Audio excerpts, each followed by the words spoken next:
Hello everyone, another video today. Haven't posted or a blog or especially a video in several days. I've been experiencing some pretty gnarly insomnia the past few nights. Finally, fortunately, able to get a little bit of sleep last night. So I figure, kind of continue a bit of my story after my first arrest and kind of talk about the continued nitrous oxide abuse and the results of what had happened. Yeah, and then also I kind of wrote down a little bit of notes or a bit of a guideline, so hopefully I can kind of have more detail without being so rambly, even though I'm kind of rambling right now. So I believe in the last video I had talked about the onset of a manic psychotic state that I had developed from the nitrous oxide that was hitting me pretty hard in December. And just to recap, I had lost didn't quite lose my job, but in time I did. I was put on a leave of absence from my job on December 18th. And then a week later, I was arrested on Christmas Day for resistant arrest, reckless driving, and malicious mischief 3. Yeah, I think I also said in the previous video, so they didn't hold me overnight. They did book me, and I forgot to mention too, they took me to the hospital at first after the incident to get me medically cleared. I eventually was, and then they took me to the police station to book me, but they didn't hold me overnight. So I did have court the next day at 8 a.m. on December 26th, and this is 2019. And, court went okay. I had to Uber it there because they had impounded my car, which is understandable. I'm very fortunate that they did not, at the time, give me any charges for driving under the influence. I wasn't actively under the influence, but I'm sure, they could have found reason to do so. So, but court went okay. I had tried to see if I could do some sort of deferment or diversion. Unfortunately, they were not open to it, so I was facing a total of 25 days in jail.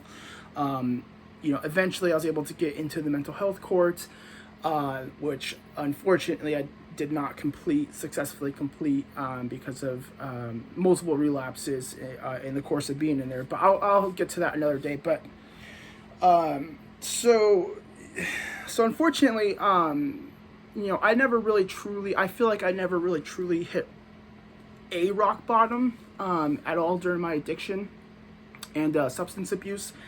It was more like several rock bottoms, and things just kept getting worse and worse, one after another. And, in hindsight, it's really unfortunate that I did not, I did seek out help. I'll have to get to that maybe to end this video, because I didn't write this down, but talking about it, I'm kind of thinking about it.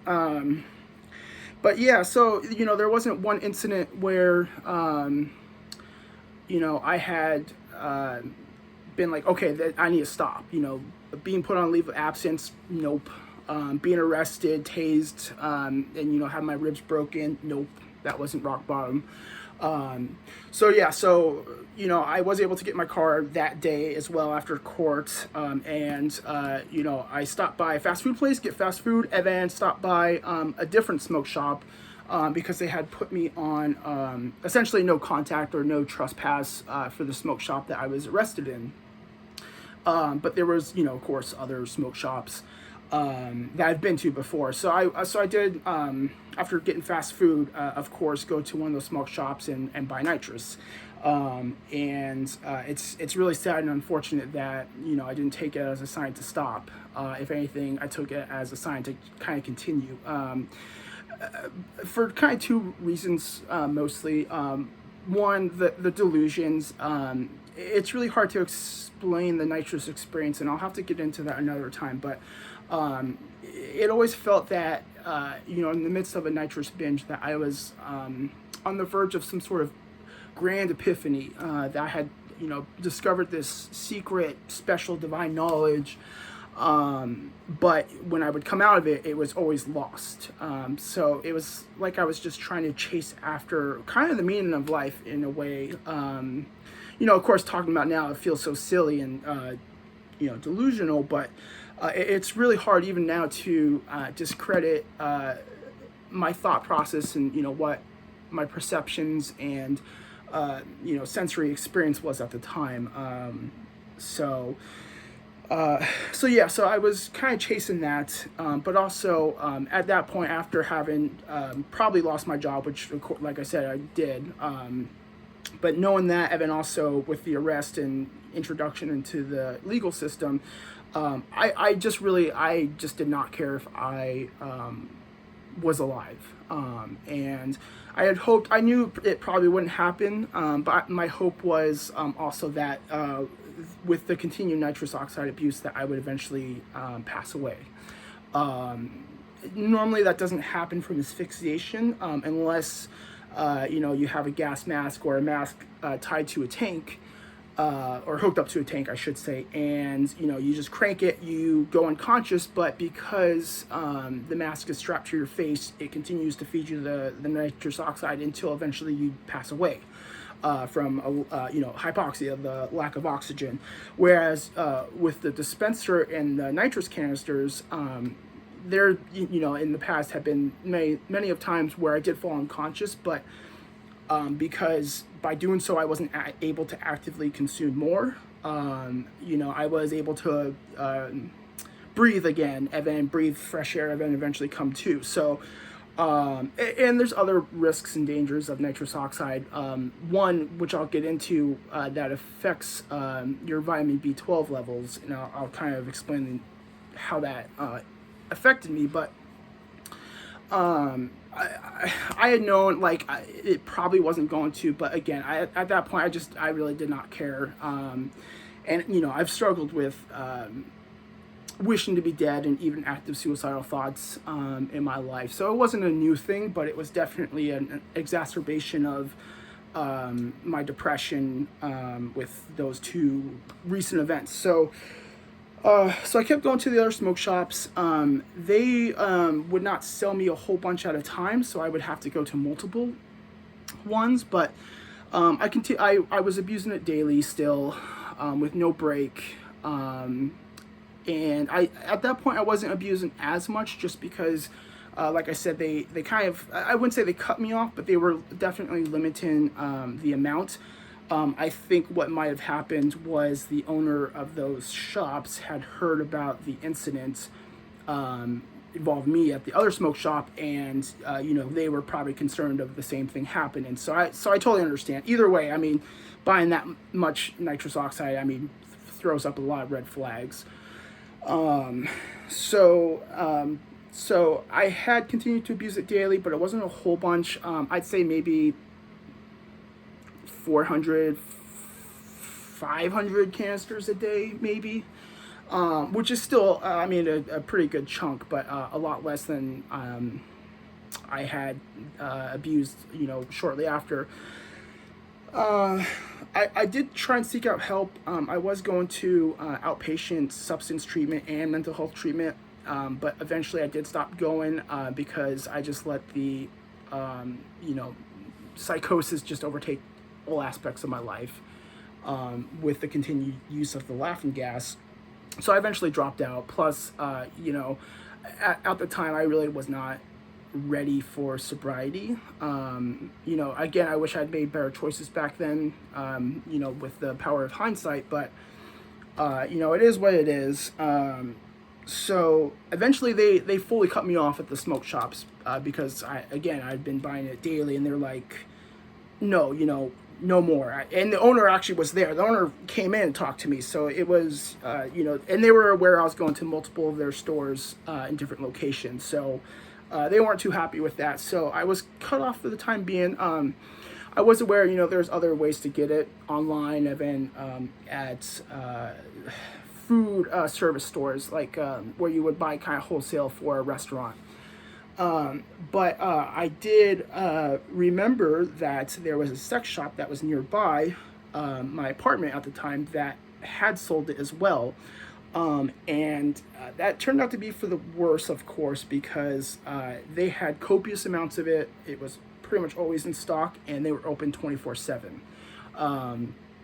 So I would say probably mid-January, I had been cut off from the smoke shop, so I'd been going to the sex shop, and that's when my use really picked up. I was going like 3 to 5 days, 3 to 5 times, in a day, and each time I would buy about 350 to 450 canisters in one go around.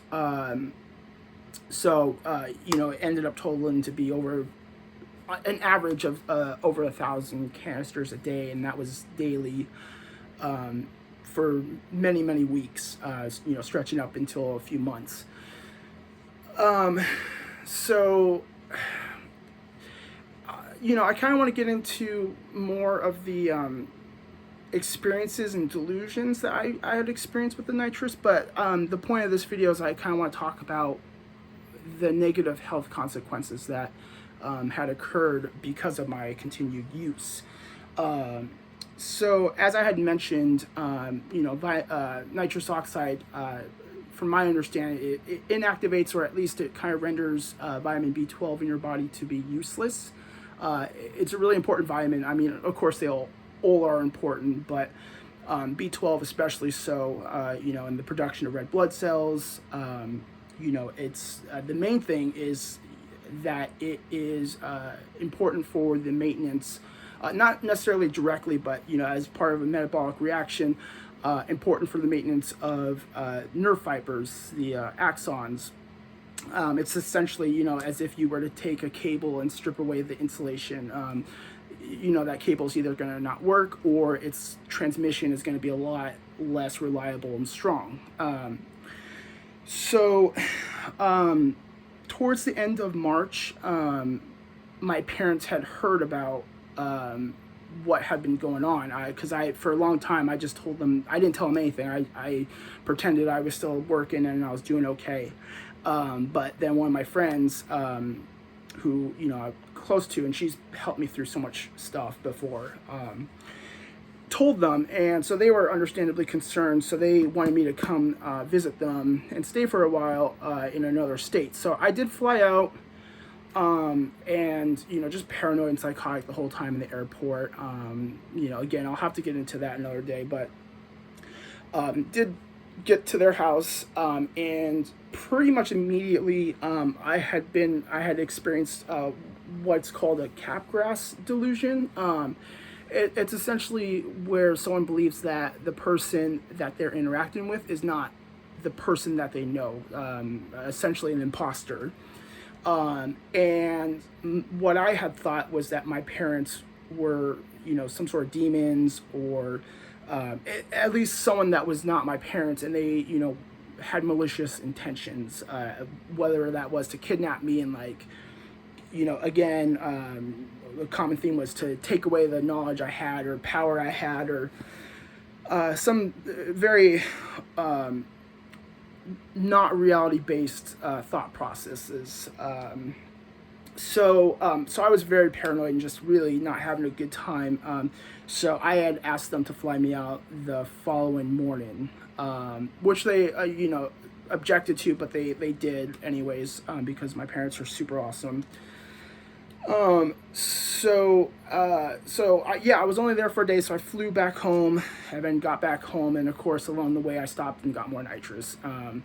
What I will say, so for most of this time that I'd been abusing the nitrous, I hadn't experienced really any severe adverse reactions, but signs of nerve damage or implications started occurring when I had flown into the states that they were in, where my mother picked me up. When I was walking off the airport and walking towards baggage claim, my ability to walk was, it felt like I was walking through molasses. And it didn't just feel that way. I mean, my gait was affected. I was walking very slowly and irregularly. And for me, it felt like I was kind of walking molasses. It was just so hard to, get my legs to do the normal walking like they, usually would.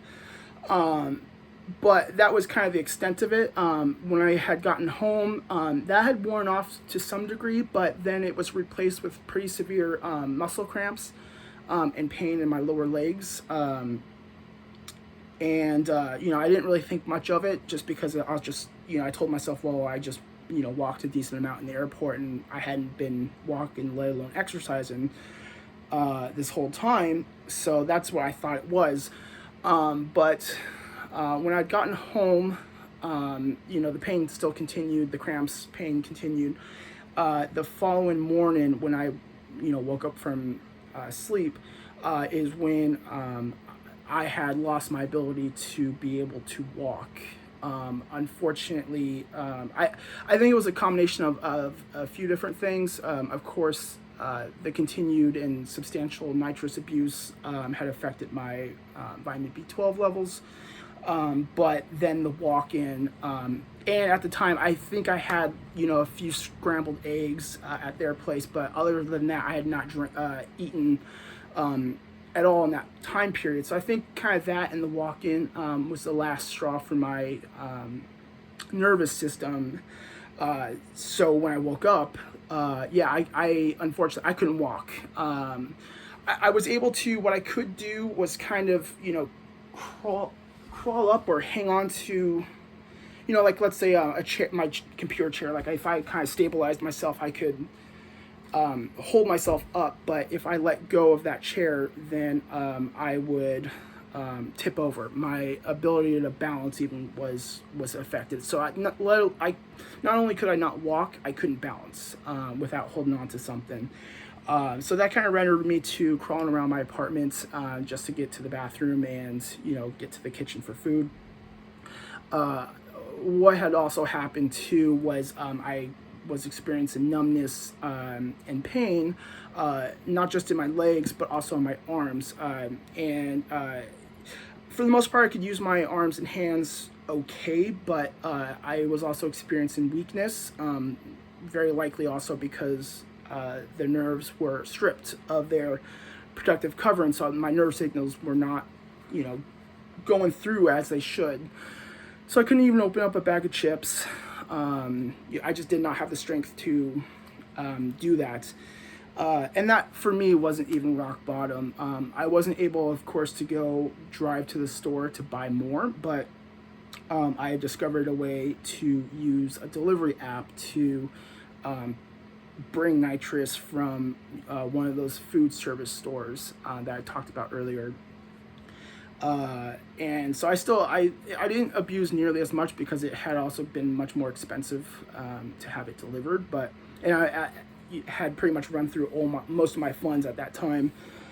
But I still continued to abuse it, and of course, my ability to walk and stand, balance, and even my upper extremities, I continued to experience that for several weeks. And my friend was concerned, so she really urged me to go to the emergency department. I was really resistant because I knew at that point there was really nothing that they could have done. Usually with that sort of nerve damage, that's irreversible. And even if it is, it's not something, that can be treated in just in one or 2 day stay at the emergency department. But I did eventually go in just because it's, not like I was doing anything else. And she was able to drive me, fortunately. So they did test my B12 levels. Those were surprisingly normal, but so they did another test. It's involves another substrate in your body, or chemical in your body, methylmalonic acid. It's involved in the metabolism. That was extremely high. That was about 10 times higher than the upper reference range of the test. So definitely some physical or laboratory testing evidence of something really not right. But like I had assumed, there was not much they could do other than tell me to stop doing it. They ran a liter of normal saline, which pointless, you know, but of course they were doing what they could. And I was eventually discharged that day. And of course I continued to abuse nitrous until for, I don't know, I'd say a few more weeks. My parents did send me a bit of money to pay for rent, and sadly I used that money to buy more nitrous. I didn't pay for rent. And so this is around, I think when I went into the emergency department, it was May, late April or early May of 2020. So this is also when the COVID stuff had been happening, but of course I was in my own world. I had no clue. So eventually, after stopping, because of being broke, I did slowly get better. My gait and balance was still pretty affected, but over time I was able to get a little bit stronger. Fortunately, my upper extremities recovered pretty quickly in full. I mean, I still experience some numbness and tingling to this day, but for the most part, the functionality was restored. And so once I was able to start kind of walking, I was able to go back to driving, and I was going back to the stores. The sex shop I was going to, they closed because of COVID.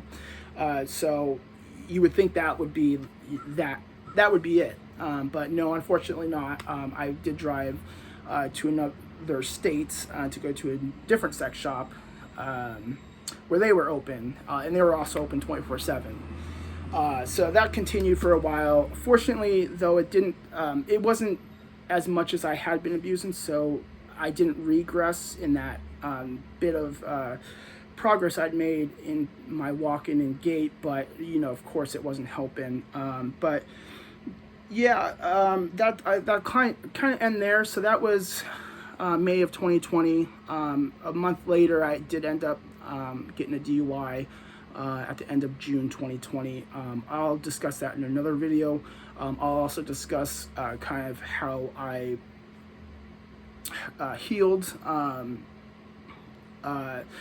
I mean, it wasn't an active thing as much. I wouldn't say I refused, but I did not take the suggestion of the emergency department doctor to get a CT scan done of my spinal column, and also to go to physical therapy.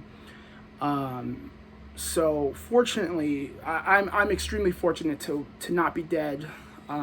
Extremely fortunate to not be significantly cognitively impaired.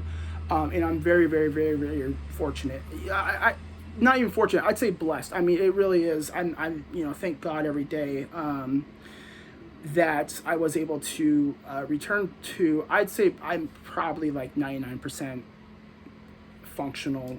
If I walk or stand for long periods of time, I'll get a little wobbly on my feet, but for the most part, I mean, I could walk miles now, and you know, back then that wasn't even a thought in my mind that I would ever be able to do that. So I'm very fortunate to not have had that hold me down. So yeah, so I'm gonna end that here. Just kind of wanted to talk about that. It was kind of on my mind. I was responding to a comment on one of my other videos, and it still blows my mind to this day. So that's kind of gonna be it for now. I might hopefully continue to sleep and, you know, exercise or do something and stay in this kind of well, I shouldn't say energized, but at least motivated state, and put out some more videos, because it is nice talking about this. I mean, I've talked about this in my substance IOP and mental health and other treatment, but it's still nice to kind of talk about it on these type of days where it's hard to not think back and be like, what the hell was I doing? You know, how did it go so wrong? And you know, not be mad at myself for throwing away so much, taking so much for granted, and losing so much. I'm very fortunate to be where I am, though, don't get me wrong. So yeah, so thank you for listening. I know this is quite a long video. It's almost 25 minutes, but like I said, I mean, a lot to get off my chest and off my mind. So I appreciate it.